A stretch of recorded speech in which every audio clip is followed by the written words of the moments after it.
Welcome to Screw the Commute, the entrepreneurial podcast dedicated to getting you out of the car and into the money. With your host, lifelong entrepreneur and multimillionaire, Tom Antion. Hey everybody, it's Tom here with episode 1073 of Screw the Commute podcast. Today's going to be another one of our fantastic episodes on phone tips so that you're lightning fast on your cell phone that you're on all day anyway, so you might as well learn how to use it right? Let's see. Hope you didn't miss episode 1072. That was preparing for power outages. I was thinking about this because of all the ice storms and high winds and all those kinds of things, and you don't want it to knock you out of business. All right, pick up a copy of my automation ebook at screwthecommute.com/automate free. Make sure you get version 3.0. That's the latest. And check out my mentor program at greatinternetmarketingtraining.com and my school at imtcva.org, certified to operate by SHEV, the State Council on Higher Education in Virginia. But you don't have to be in Virginia. You know why? Because it's quality distance learning that you can fit in around other, I hate to say dirty words, J-O-B, you know, that dirty word, or evenings, weekends, you can work on your classes. Okay, let's get into some phone tips here. The first thing that we got today is and I may have done this on we probably have close to 25 episodes on phone tips. And if you want to get to really great on your cell phone, just go to screwthecommute.com/training and then hit Control or Command F. That allows you to search the page and put the term phone or iPhone in there.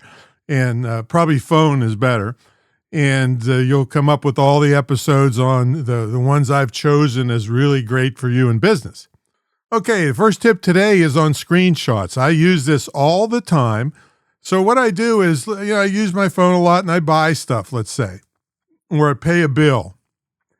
When I get the confirmation screen or the receipt, basically, I do a quick screen capture of it. Because if the email doesn't get to me for some reason or gets filtered or spammed or whatever, then I don't have proof that I paid. And it'd be a big production to go and get the credit card records out and everything. So I just do a quick screen capture and just leave it sit in my photos.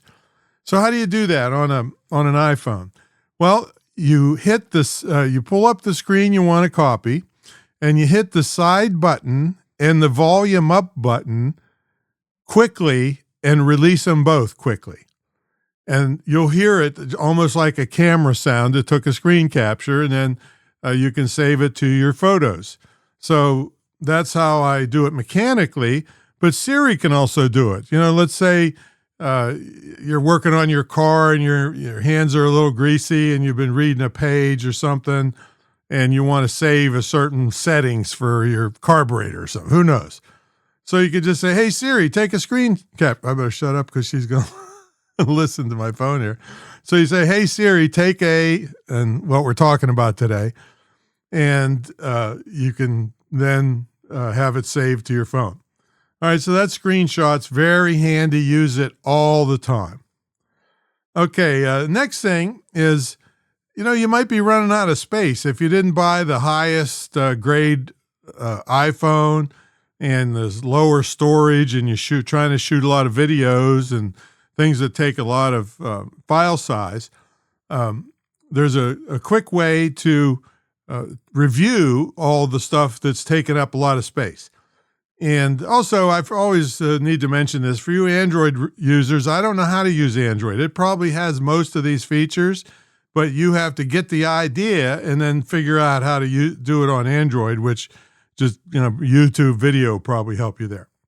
Okay, anyway, we want to take a look at all the large files that we have. So you go to Settings, and then General, and then Storage or iStorage, and then Review Large Files.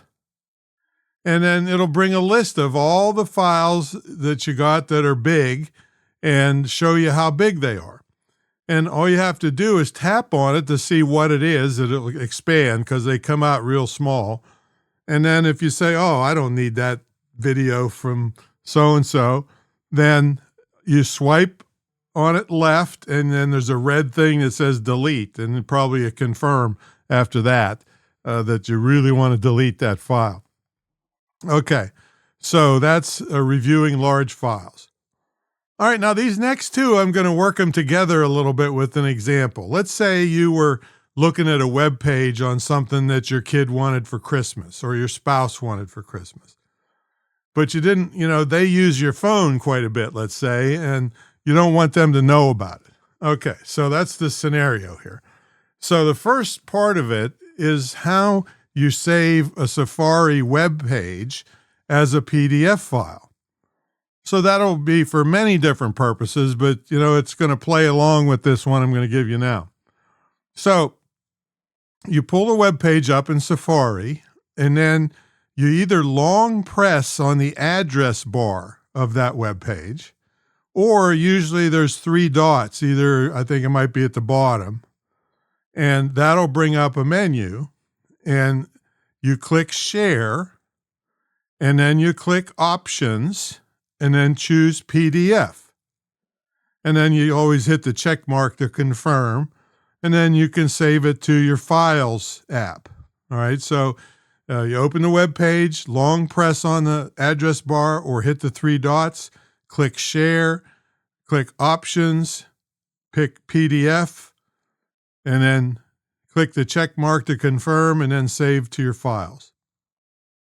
Okay, so that's the first part of our scenario here, that maybe we don't want anybody to see that PDF for many reasons, but let's say in this case, it's their birthday coming up or Christmas or something like that, and you don't want them to see that you've been looking at their present online. So in this case, we're going to hide or make that PDF file private. And so you go to Files, and then you browse to find that PDF file. In this case, we're going to make make a password so they can't get into it. Okay, so Files, browse to the PDF you want. You might want to change the name too, so it doesn't say Christmas present for Sally or something, Then you tap, there's a little caret, which is like a little tip of an arrow next to the name. And that'll bring up another menu, and you click Lock, and then you toggle on the thing that says Require Password.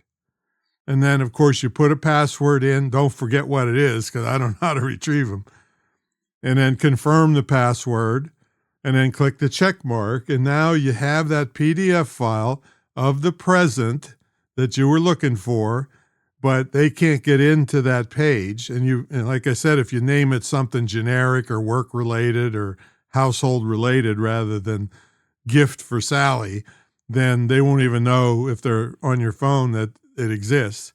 But if they did trip on it, they have to put a password in. So those two are together, saving a web page in Safari as a PDF, and then putting a password on it.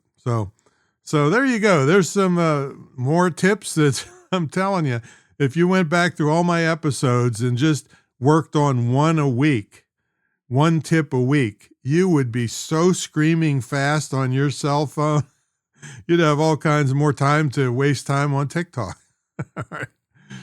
So there you go. So check out my mentor program, GreatInternetMarketingTraining.com, the longest running, most successful, most unique ever in the field of internet and digital marketing. I'm considered the OG, which I thought was old guy, but it's apparently original gangsta, because I've been selling on the commercial internet since it started around 1994.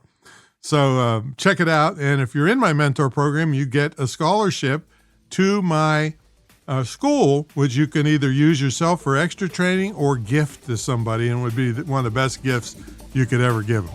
All right, that's my story, and I'm sticking to it. We'll catch you all in the next episode. See you later.